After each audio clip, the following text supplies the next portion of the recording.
Good morning, this is John from Clock Repairs Merseyside. It's now 9 o'clock. I done my last video just I think about 7:30, something like that. Anyway, I just thought I'd continue as you know, we're going through these bracket clocks. We're going to have these bracket clocks up for sale, so you know, we're pretty much going through the whole process from the case to everything. This one is the, I'll just pan this camera up a little bit so you can see it. Quite difficult this sometimes. There's that case there. As you come down, as you can see, we've completely, or I rather, have completely dismantled the movements. But I just wanted to continue about the mainsprings we were talking about, which are now here. Put them over a little bit for you. Okay. Right, I think as I was explaining the other video, how you measure your mainsprings, your height, your length, your strength, and obviously the barrel. The barrels on these is sort of 53mm, quite well made, quite thick. I always mark, someone's actually done this before me, they put two punch marks on that barrel and one punch mark on this barrel. And that's how we mark them up.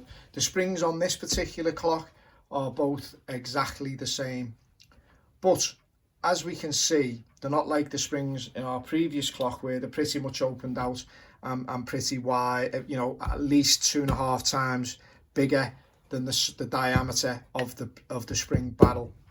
Now, quite easy to, so we had the measurement around 50mm here. So now these springs have been put in a vise and they've been opened out, so it's not, you know, it's not that they've been in the barrel for a long time and the set and all that type of stuff. But you know, sometimes when you open the barrels, the springs out, they will become 2.5 times, and you know, but then you've got to make a bit of a judgment call, as I say, and you know, and I would always err against on the side of, you know, trying to, you know, say to me, you know, if it's really set, looks set, I'd just change it. I wouldn't mess about with it. I mean, I know it's a few quid on this type of spring. I mean, they're not cheap, but you know, for us, I mean, it's the reputation has got to be everything. Anyway, so we've got 50mm there. So now these springs have been opened out, right? And the other reason you open the springs out as well is to inspect them. You don't, if there's any cracks or anything like that, you know, and it's, you know, it's not a place where you can trim a little tiny bit off and re-put a hole, or it's at the end where the arbor is. You know, you've got to change them. But anyway, if we measure this spring,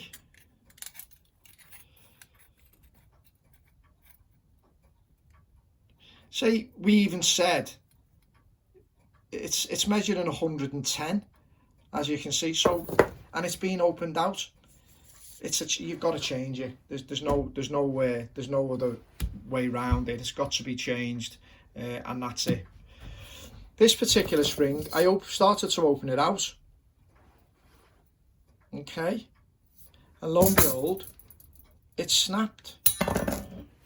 Bit of a shock, by the way, but yeah, it snapped. Sorry about my Albert step-toe gloves, but it's really cold in this workshop. Yeah, so there you have it. So that's snapped there. So again, if you didn't check this type of thing, I mean, it's worth investing in the mainspring winder. If you didn't check this type of thing, I mean, you know, that could happen when the clock's in the customer's house. I mean, and you can imagine the noise it'll make when it goes. I mean, it'll frighten them to death. So, you know, the plan is, you know, you've got to really change it. You know, that's it. Right.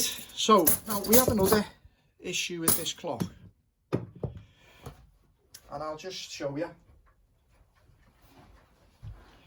The dial is a little bit, for me, on the rough side of life, and I really don't know what to do. I could probably redo the numerals and try to patch up a little bit where the paint's missing there, and keep it quite authentic. Or I could redo it again and then it'll look really new. I mean, I don't know. I mean, I'll have to have a real good think. I'll see, is the paint going to flake off anywhere, but it seems pretty solid everywhere else. So I may go for a repair on that, just to keep it authentic. Now, another few interesting things with this clock. On the back side of it, we've got a lot of previous makers, previous clock repairers, clock makers, marks, what they've, you know, people, it's obviously been serviced quite a lot, this clock. I think 4 times to what's on the back of this dial, but I'll just read them out to you. Some people may be interested. It says, something can repair by H. Johnson, clock expert, Fillingham, I can't quite read that, Lancashire it looks like, and that was on the 14th of the 10th 21. Now whether that was 1921, I don't know. I think 1821's a bit of a push for me. Maybe someone out there knows a bit better. I don't mind someone telling me that, you know, as long as it's friendly, that it's you know, that clock, this clock is earlier than that, but that would be great news. We have then on here, we have another, I can't write, it looks like H something, and that says 5th of the 2nd 87. So 1887 will probably be okay. 1987, I don't know. I mean, I think that's pushing it with this particular clock, but judging by the state of it, it is, providing it's been serviced correctly. Obviously, if it's been stripped down and cleaned properly, I mean, obviously it'd be in better shape than, I don't know, 1987. I mean, 30 odd years ago, isn't it? So who knows? And then we have another. Okay, so we have another mark here. So I would say then that was 1887. That thing. I think it's last time 23rd of the 9th. 12. So I would think that that's 1912. I would actually think 14th of the 10th. I think that, I have a feeling that maybe 1821. Maybe this has been made a bit about 1810. I don't know. Maybe I'm a little bit out on me idea. And another reason I'm thinking, I don't know whether I can show you through my magnifying glass. The writing, we're not going to get it, are we? Because of the,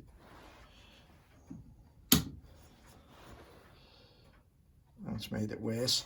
You know, the writing's very, very neat and quite nice. It's not just a scroll. Often I find when there's markings on clocks, when it's of old sort of style, it's normally down to, it's more an earlier time, because I think in them days people cared a lot more about the way things were wrote, or things seem to be neater. I mean, the society we're in now, where everything's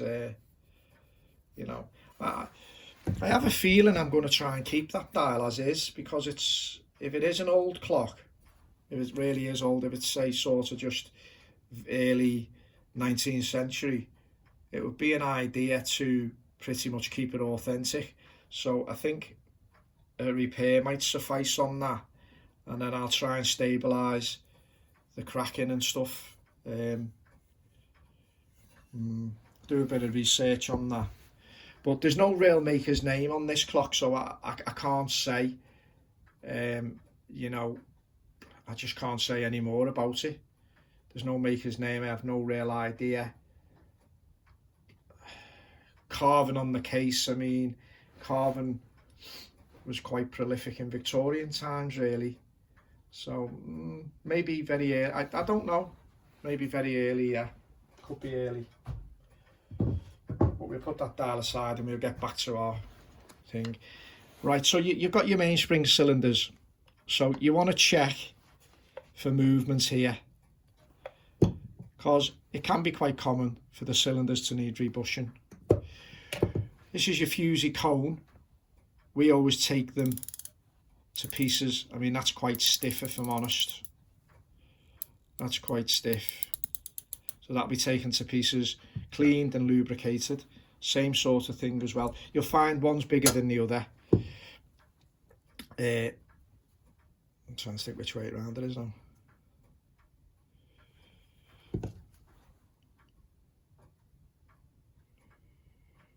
I think that the larger one is for the strike and train. I think on this particular one,